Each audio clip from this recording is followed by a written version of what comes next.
No matter what country, religious background, nationality, or culture we belong to, each one of us is familiar with the word wealth. When most of us think of the word wealth, we think of physical gain. Truth is, physical gain is just one part of wealth. The other part of wealth is spiritual gain. Spiritual gain is not something that most of us think about when we think of the word wealth. So what's the difference between the two? Your physical wealth are things that you gain, such as accumulated currency, assets you own, and luxuries you build. Your spiritual wealth is the love you receive, the relationships you build, and the lives you impact. You may hear some religions say it's better to give than to receive. Think of spiritual wealth as giving and physical wealth as receiving. Giving and receiving are two sides of the same coin. For someone to give, someone has to receive. For someone to receive, someone has to give. Your spiritual wealth and physical wealth are both connected to you. Your spiritual wealth is what's gained on the inside of you. Your physical wealth is what's gained on the outside of you. Your physical wealth is a reflection of your spiritual wealth. What's created on the inside will show on the outside. Your knowledge, skills, and wisdom are all spiritual gains. There's an old saying that goes, your ideas turn into thoughts, your thoughts turn into feelings, your feelings turn into action, your actions turn into results. The results are the manifestations added to your physical gains. Physical wealth cannot be created without spiritual wealth. When you're one with your dgair energy, your spiritual and physical wealth becomes balanced. The dgair within you attracts abundance like a magnet. The magnetic attraction becomes activated when your thoughts are in line with your intentions. If your thoughts and intentions are to gain physical wealth by committing fraud, that's considered stealing. Stealing from dgair will result in her taking her wealth back with interest. You may gain it fast, but you'll lose it fast. Losing it fast doesn't necessarily mean you'll lose it right away.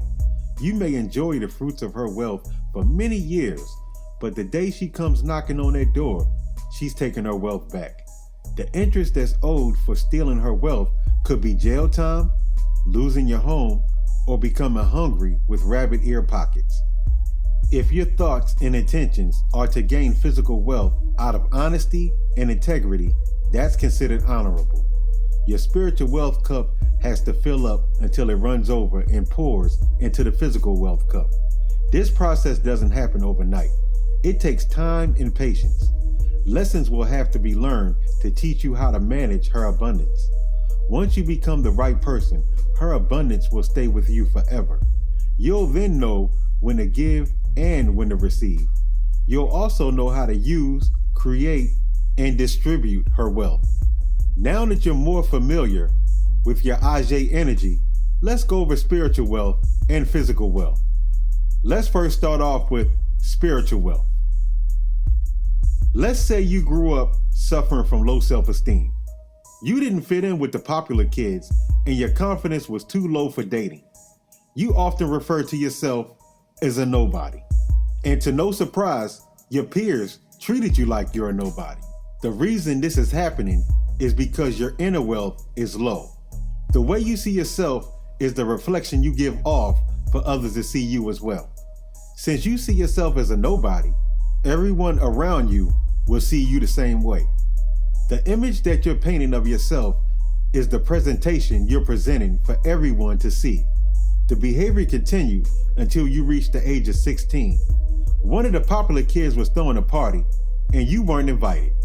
It's not a surprise because it happened several times before, but this time felt different.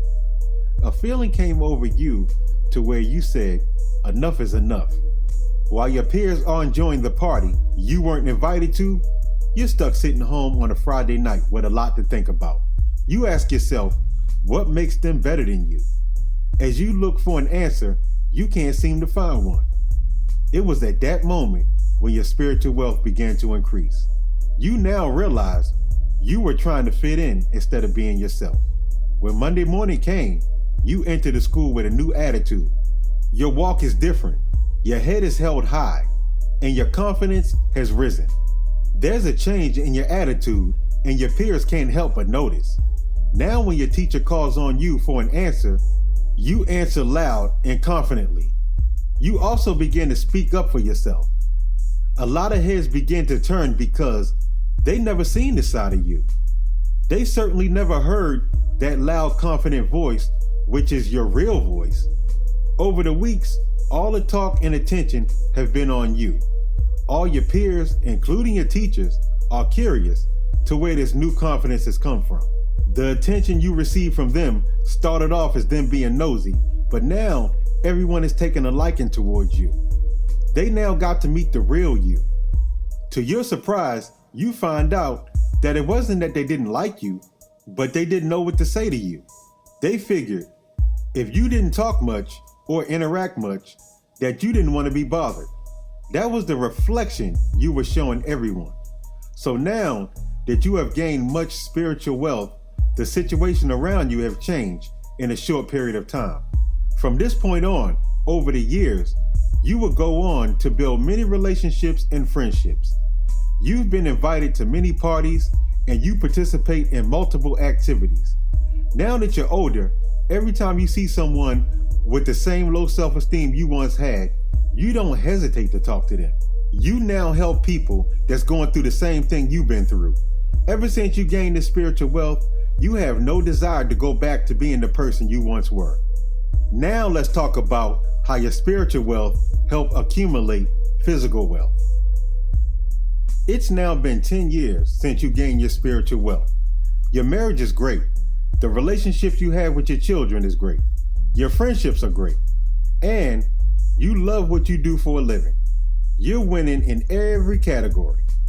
You maintain your spiritual wealth for 10 years, and Ajay feels you are now the right person to maintain her physical wealth. For some time now, you've been speaking to groups of teenagers that's been going through low self-esteem. You also started a social media channel dedicated to helping those in need of gaining confidence. Out of nowhere, on a Tuesday night, before you were about to go to bed, you received a mysterious email. The person who sent the message explained they've seen your work on social media and they're interested in having you speak at one of their venues. The pay that they're offering you is more money than you've ever seen in one time, especially for 30 minutes worth of work.